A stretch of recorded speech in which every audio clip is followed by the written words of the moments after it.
Welcome, everybody. I am here on the P Moon podcast with CEO Jeff Davis from Sheffield Pharmaceuticals. It's actually the company that invented toothpaste. They've come a long way on a long journey. They've done some different ways to make business, from manufacturing back to, logistics, sending stuff, packing stuff for other companies. And they have a long, fascinating history. So I want to introduce to you Jeffrey Davis. Thank you. Thank you for having me. It's a pleasure to be here. Thank you for coming, sir. We appreciate it. So this is an exciting thing. So I kind of want to just do a little history. It's the company that invented toothpaste. We are the company that invented toothpaste. But not only that, we're also the first company to put toothpaste in a tube. I know. That was one of the big things I've learned about. So when Dr. Sheffield was... So this is the story about Sheffield Pharmaceuticals. So my company sits on the same site where it started in 1850 in Connecticut, New London, Connecticut. And Dr. Sheffield was a dental surgeon in Connecticut, New London. And he started making, prior to that time, products to clean teeth were generally powders. And he developed a paste. He called it Cream Angelique. And it was really for his customers. They all liked it very much. And he started selling it to his customers and other people. And then it turned into a business where he built the first part of the factory, which was in the old carriage house behind his home. And that's where he started actually commercially producing toothpaste. So that went on for a number of years, sold it in little jars or bottles. In fact, one of my good friends was is a heavy equipment operator, and he was down at Yale University excavating a site, and he found a bottle. And the bottle said Dr. Sheffield's, and it was a little glass bottle that he had packaged his toothpaste in. So years go by, and his son was in Paris in dental school and saw the painters with their tubes of oil paint. That's how oil paint was packaged. Mm-hmm. And prior to that time, that's the only thing these, at that time they were made from tin. Tubes were used, and he saw it and said, "Wow, that would be a great thing to put toothpaste in." Yeah, it's kind of amazing how you companies and ideas get combined to become things that really progress, things that radiate through society. Right. So the use of toothpaste, a jar carrying around, they could break. There's damage that can happen, and then you just see something that's stick a brush into it, or what do you do? Reinfecting it with your mouth bacteria. You see something, but you combine the two worlds, and then a company gets formed. And interestingly, the company actually became the New England Collapsible Tube Company, and primarily for 100 years, the company made aluminum tubes for other people, and also did some filling, but they were really the New England Collapsible Tube Company. They had offices in New York, Paris. I mean, it was a big company. It kind of seems like these are great American stories where adaptation inside the business itself takes one thing where you start, but I guess it's inside knowledge. That's why we don't like to export manufacturing places, because you lose that knowledge of how to do it better, faster, and you lose the insight of what you can do with what you're learning to make your company either transition or become something else. And I guess that's what Sheffield did to go to the tubing. And that was one of their first transitions that kept the company alive. Yeah, up until about 1986, that's really what the company did. But like every company, they stopped innovating. And, at that time, tube manufacturing had largely moved overseas. It was they hadn't upgraded any equipment. When I first walked into my factory back in 1997, we still had huge machines that used to be made to press and extrude tubes, which were they hadn't been used for years. So the company actually went bankrupt in the 80s. The Sheffield family owned it all the way from 1850 to up until 1986.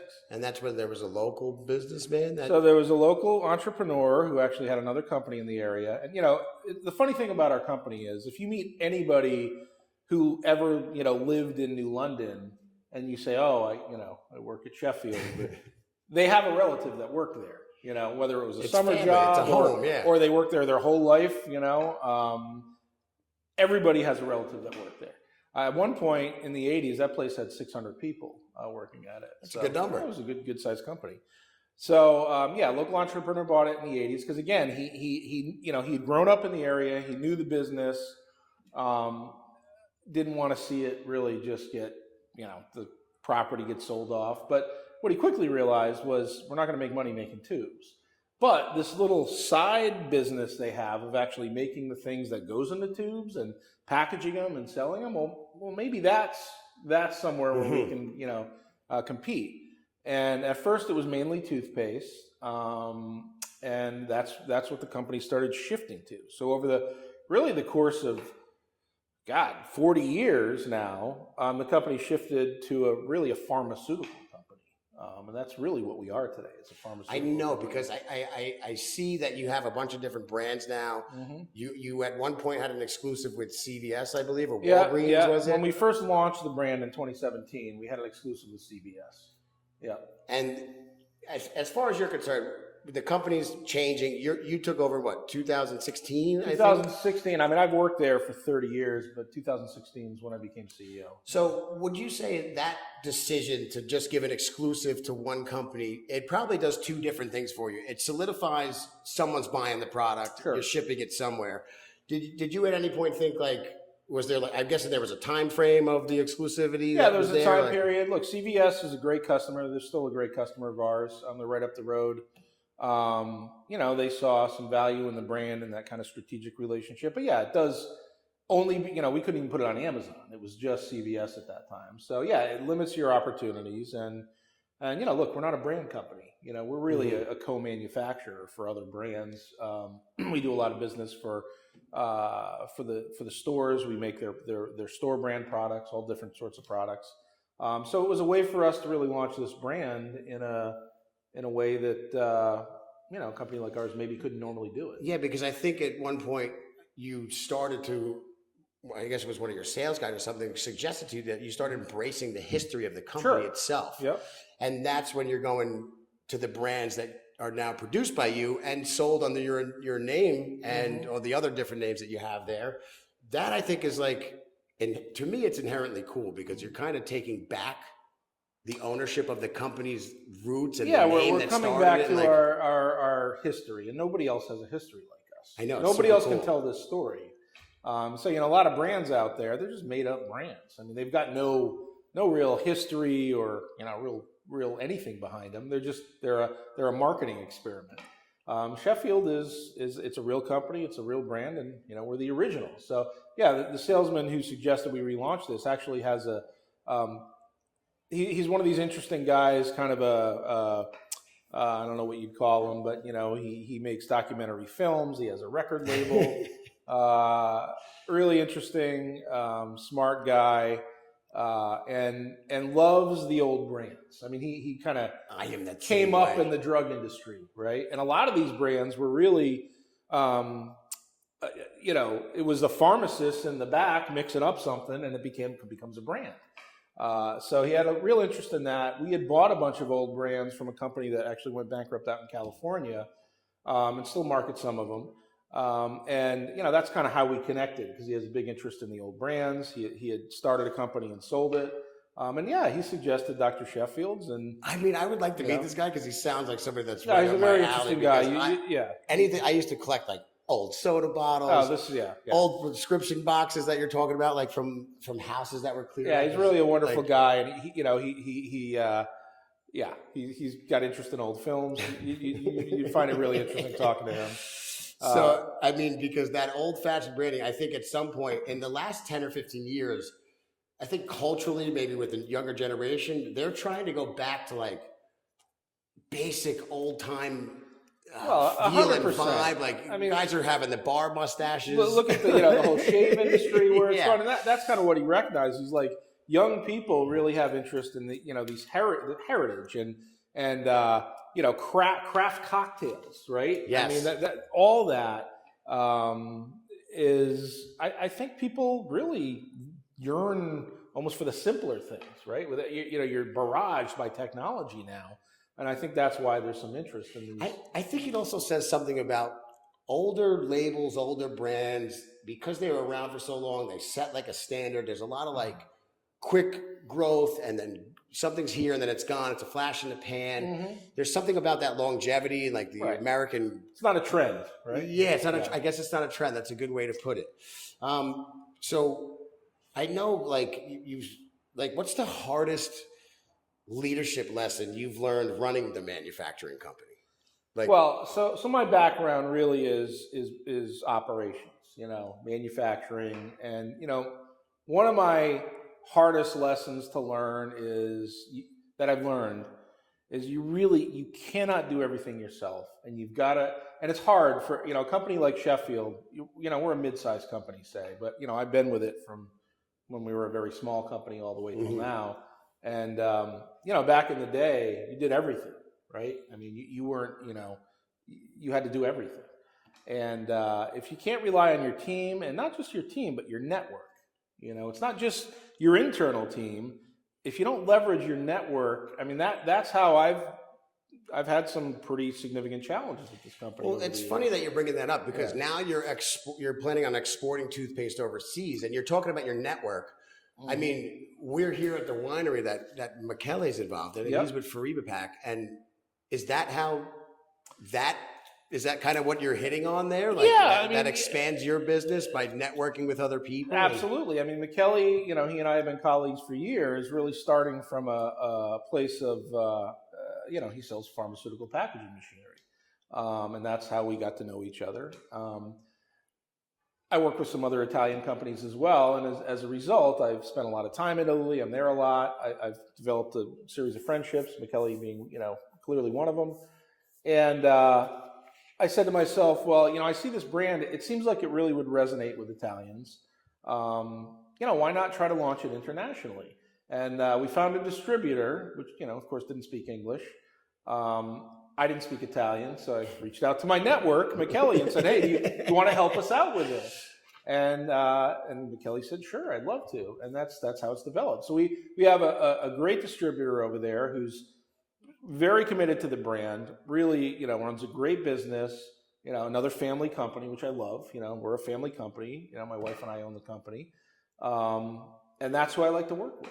And that's how it developed. And yes, that's leveraging my network.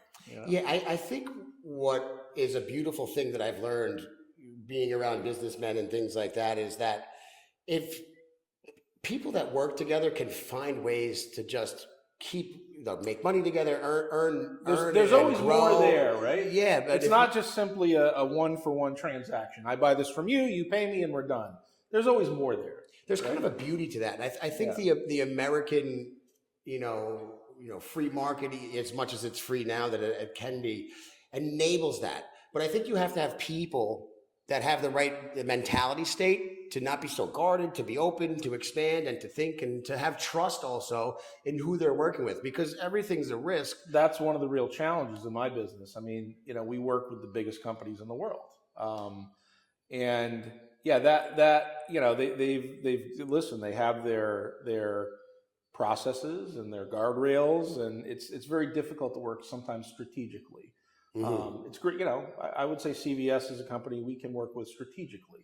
But it's hard to find companies like that, particularly when you're talking about big business. So a lot of times that kind of relationship you're talking about comes from smaller, mid-sized businesses, privately held businesses, because you have that flexibility to work that way with people. So do you think the larger corporations are kind of losing something by not having that personal touch that's involved there? Or like, absolutely. I mean, you probably see more than I do, but like, what's your thoughts? You work with these big companies, and they're cycling through buyers every couple years, and it's become a business run by spreadsheets and data, and fill out these 18 forms. So and look, when a company gets that big, it's difficult not to have that. Not to have bureaucracy built inside. Exactly. Yeah, I mean, it becomes so complicated to run an enterprise like that, and I get it. I understand why that is, but it's nice when you can find these little areas of even with the big companies sometimes,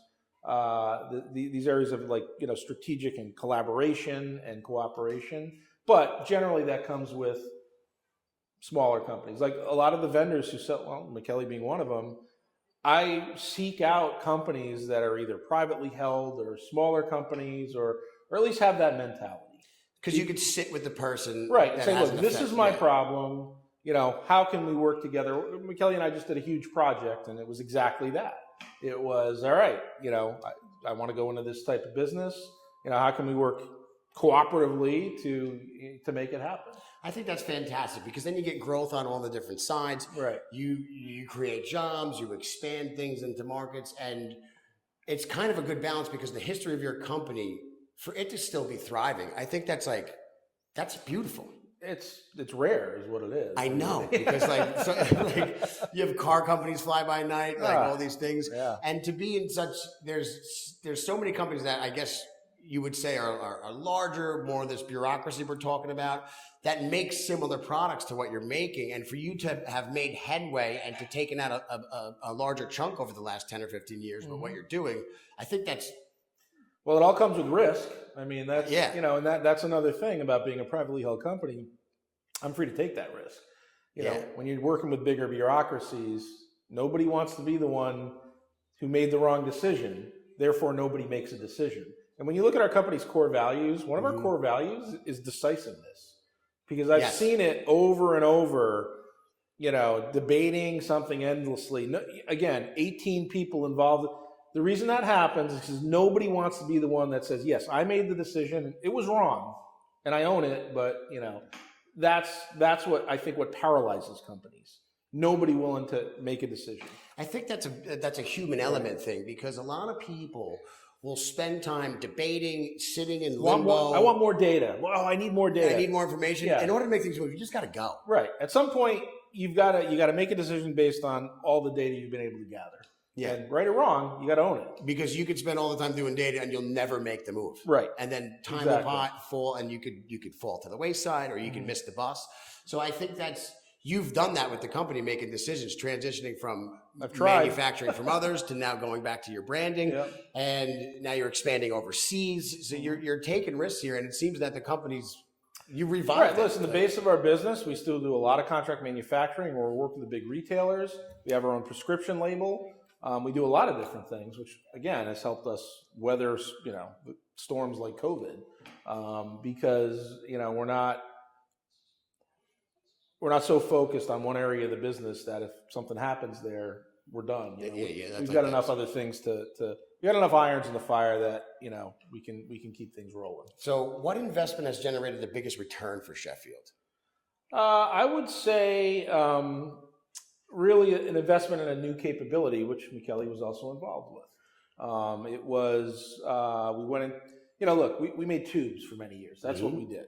And we spent a lot of time, you know, since I took over as CEO, we spent a tremendous amount of money and resources trying to automate our factory, because we have to. We're in Connecticut. It's not a cheap place to do business. It's a great state.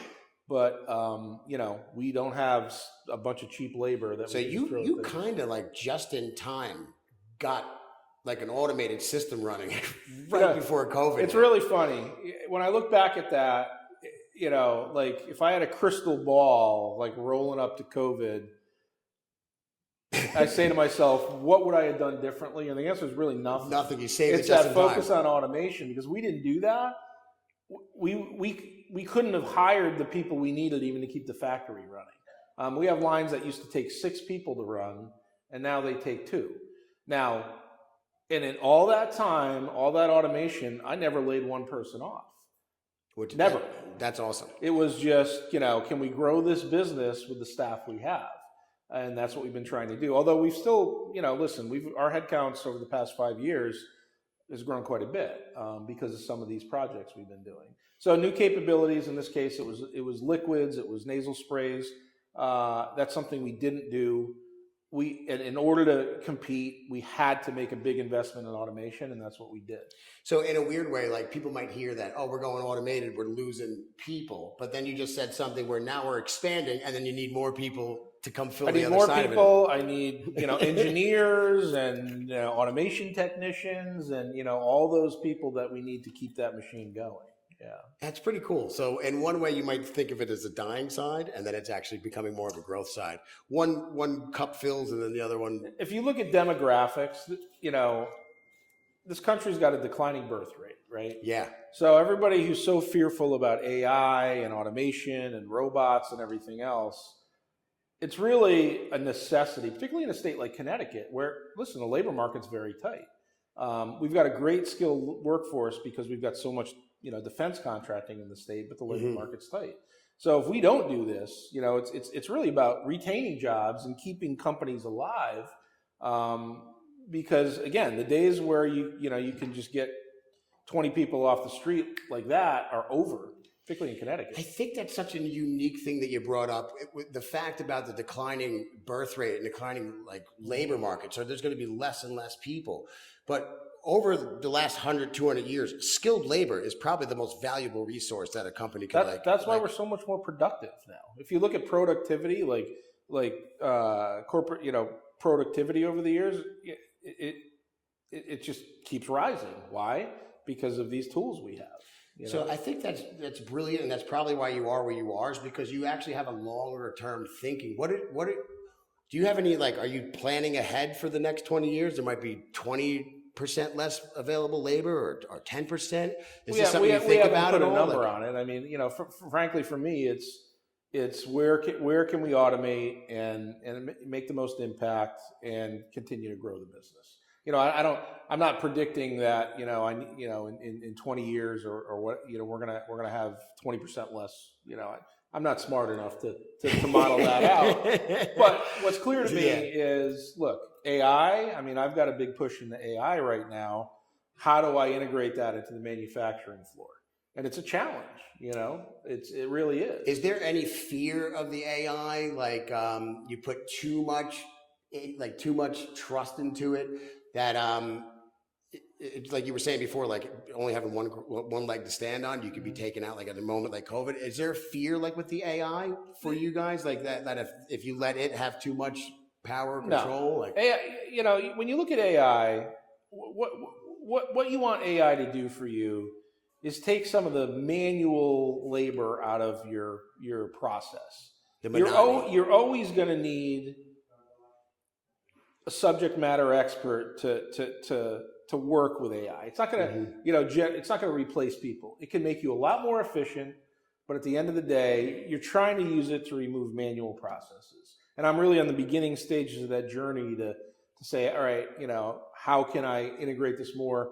It's easy to look at it and say, oh, we can use it to make marketing copy, and I can use it to create images and things like that. But manufacturing, how do you really integrate that onto the floor? Yeah, that's two different levels. Coming up with a picture and now having it think about creating robotics and how the line would run. And how can it help us with planning and documentation review? And that's where we're looking for it to help, not replace. You've got to, in my mind, and I'm no expert. I'm not an AI expert, but in my mind, you can't just take AI's outputs and be like, all right, great, we're good to go. You've got to have really a subject matter expert in whatever it is you're doing to be able to review that data. That's a huge point, because the AI, if you look at it on the surface, is just taking the data that basically we give it. Yes. So we're the master data, the human that's giving all that in there. So when you talk about having a subject expert, I think that's the thing that trumps it, and you have to have, that's the fail-safe. Well, and that's from how falling down a rabbit hole. For me, that's how you figure out. AI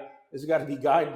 You don't know what questions to ask it or what data to feed it. Yeah. What information does it need? So again, I'm no expert on AI, but that's really is, automation in a sense is a low-hanging fruit, right? Okay, I've got this many people. I know if I want to grow the business X amount, I'm going to need this many more people. Well, if I automate these processes, well, I can limit how many people I need to bring in. Sometimes people I can't find.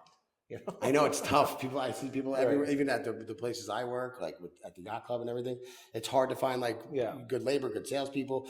But switching gears a little bit, what's one principle that's remained unchanged throughout the history of this company? And I know you had touched on core values before, but what do you think's unchanged? I think, and listen, I can only really speak to how long I've been there. Do I know what happened in the previous 150 years? Not really. what we've held on to, and look, I got hired. I didn't come in owning the company. I got hired. I worked there for many years, became CEO, then I bought the company. One spirit we still very much have, that when the company was bought out in 1986 and kind of brought back from bankruptcy, was this real, whatever you want to call it, Yankee ingenuity. We want to be able to control as much as we can, have the right skills in-house to be able to, and this goes to, building machines and automation and kind of controlling a lot inside our walls, right? We want to be able to, the answer for us when we have a challenge is not to hire a consultant. Yeah. It's to work with our very smart team and solve these problems ourselves. Because if we don't do that, we can't stay in business. Well, I think it does two things. If you're not putting faith in the people that are around you, you're not letting them become their best self. And a lot of those times, the people around, they're seeing little niche things in little areas that you obviously can't see everything at once. Right. And sometimes because they have that placement in where they are in the company, they know where things can be like fixed or moved or changed or. It's very much, you got, for me especially, again, because my background's operations and manufacturing, I do get pretty deep into the machinery, and we have generators that run our factory, and because we have a combined heat and power system, these are all complicated systems that if we're relying, even our quality systems, doing chemical testing, we do all that internally. We try to outsource very little, because once you do that, you lose control of timing, you lose control of quality, and it becomes very difficult. So we really lean into trying to manage most things, everything that we can internally ourselves. I think that's fantastic. Yeah. I want to again, switch gears a little bit. I want to know about you as a person. So you're married, you have a son, your son Rex. Did that change you in how you ran the company when you? How I ran the company? Or did it make you give a different perspective on how you approached your everyday? I think having a child changes everybody. Yeah. Can I articulate how I changed? Not really. I don't know. It certainly makes me, look, before you have kids, I think in many cases you're less concerned about the future, right? Less concerned about your legacy or what you're going to leave behind. That very much changed for me when I had a child. And do I think my son is going to want to take over the family business? That's how I started. My father, we had a family, it was a pharmaceutical company. Okay. I learned everything I know from my father. He was a brilliant guy. Do I see Rex going down that path? I don't know. I certainly don't want to force him into it. If it's something he's interested in, maybe. But for me, I guess I'd say, it makes you think more about your legacy. What are you going to leave behind? You want your kids to be proud of you, right? You want to be a good father and to me, leave something behind. What's your legacy? Yeah, I guess that to me is the change, I think. So touching on that, your father had a business and then you kind of followed in the footsteps. Mm-hmm. Was there a thought in your mind, I'm proud of my dad, I want to I have a lot of admiration for my father. I mean, and he's just such a brilliant guy. I say this with all candor. He's smarter than I'll ever be. I mean, unbelievably quick and smart. And cheers, man. Start cheers. So, I owe a lot to him. And my parents, they had us when they were young. They were in their 20s. We had kids when we were almost 40. So we were in a much different place. So the fact that he, had children at such a young age, decided to run, start his own business, which, look, ultimately the business didn't make it. But that in itself was a lesson to me. How did he handle that? How he persevered, and it was really, I have a lot of admiration for my father. So you kind of nailed on it when you were saying it. I was thinking the same thing. So in a way, even though the company might have failed or not done well, at the time you're going through it, oh, this is terrible, this sucks. Yeah. But 20 years later, it's something that maybe gave you a little bit of insight on how to handle something I mean, when differently? I took over Sheffield, it was a challenge. Through a series of events, it was a really challenging time for the company. And yeah, perhaps kind of living through that with my father's business made me not only able to take on that challenge, but willing to. Yeah. So a lot of people might have just said, what do I want this for? Why do I want to inherit this mess? I'm just, particularly when it's not, at that time, it wasn't my company. I didn't own it. Yeah. I just had a real problem to solve. So I think, yeah, that definitely, living through that with my father, 1,000% helped me get through that I time. think it's good to hear stories like that where a piece of your life from your childhood, and this happens to be like a lot of people's success stories. Oh, my mother was sick, and that's why I got into like making medicine, or I did this. I think that's kind of like something that happens in human nature, but it doesn't happen for all people. Some people will take the problem and they'll dive off a deep end, and right, and they'll and quit. it just becomes so they just get overwhelmed and they just shut down. And that, in this business, in any business, you can't do that. You know, you just got to look at everything as a challenge to solve. And my method of doing that, even when the challenge looks overwhelming and all encompassing, is to say, okay, what part of this problem can I tackle today and One solve? piece. Yeah. And little by little, you turn around and you're like, oh, we're out of the woods. And that's really was my, time from 2016 to probably about 2018 at Sheffield. It was kind of rebuilding the company back from the brink. So I'm going to ask you something, because I know it happens to me as we're talking about challenges and it looks unsurmountable. And then you overcome it, you hit the point, you take a breath for 1 second, and then it's like, okay, on to the next thing. Like, yeah. And that very much, if you're not, and I'll take this phrase from my head of sales that I was talking about before. It actually comes from his father, who worked in the drug business till he was 90. We'd be at shows, and his father would be in our booth, and it was like the Godfather. Everyone would come to see him, but he's always asking, "What's next?" Oh, this is great, but what's next? Because if you don't have what's next, what you did over here, somebody's coming in to take that business away from you. The market changes. You've always got to have the what's next. Yeah, and in a weird way, metaphorically, like stagnation, things die. Like if water sits, if anything sits. So I guess as a company and as a human, you got to keep moving. Sure. You got to keep pushing forward. Yeah. So how do you balance? I mean, a lot of people have different jobs, but you're obviously in charge of a larger company than 99% of the people who are working out there. How do you balance being a CEO and then family life and then friends and networking? Like, is there a magic wand you wave, or is it that grit? Listen, look, in my position, you're always working. Yeah. Always. 24/7. There's something going on that you're dealing with.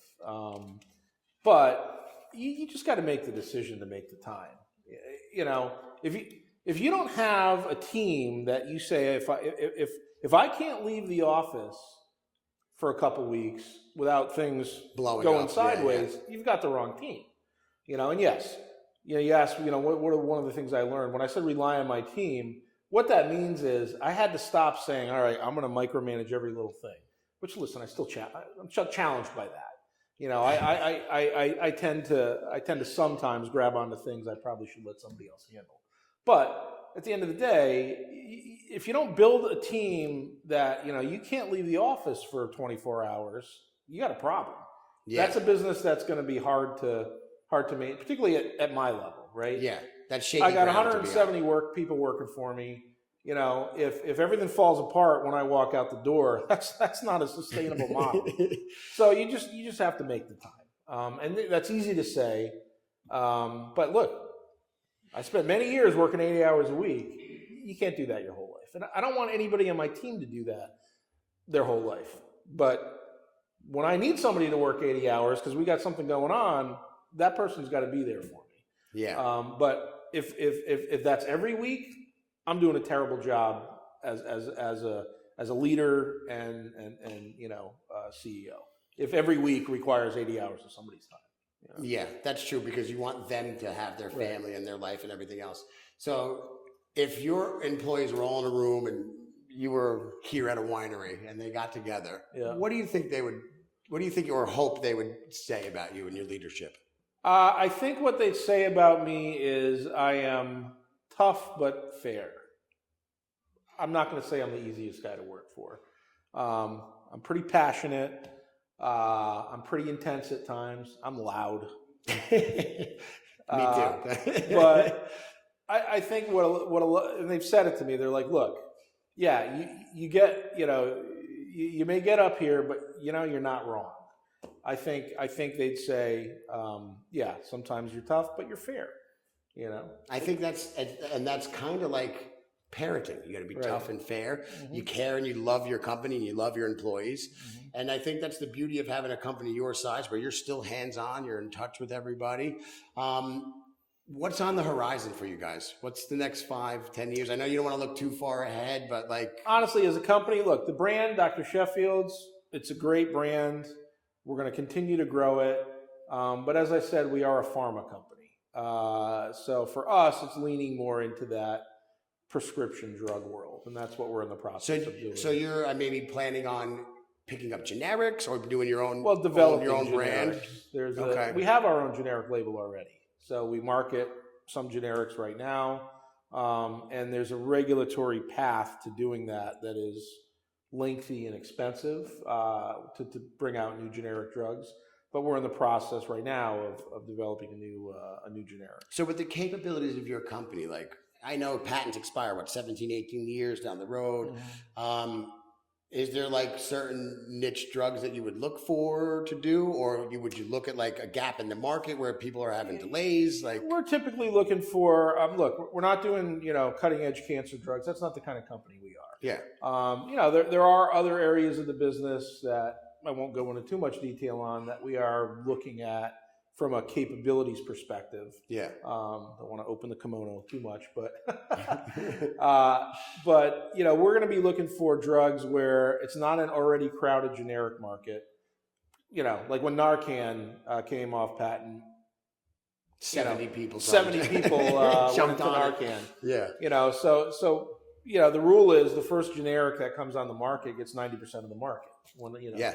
And then the second generic that comes on, well, maybe you can maintain 50% of the market. But the idea would be to look for those. And look, we're not a huge company. Developing these generics is hugely capital intensive and time intensive. So we got to look for things that, fall within our capabilities. We got to look for things where it's not an already crowded generic market. And that from a development perspective won't be so onerous that we can't get through it. So you're making me think of something, because I never thought about this side of the generic drugs. I figured you would just take the molecular structure, what goes into it, and produce it, and that's the end of it. No, there's a whole regulatory approval process. It's called an ANDA, abbreviated. So you have to basically reapprove You've got formulation to do and bioequivalence, clinical trials.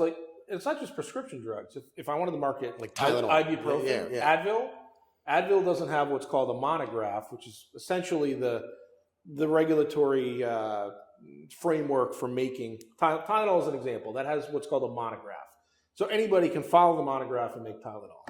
Ibuprofen does not have a monograph, so to market that, you've got to do what's called an abbreviated new drug application, and it can it depends on the product. It can take quite a while and cost millions of dollars.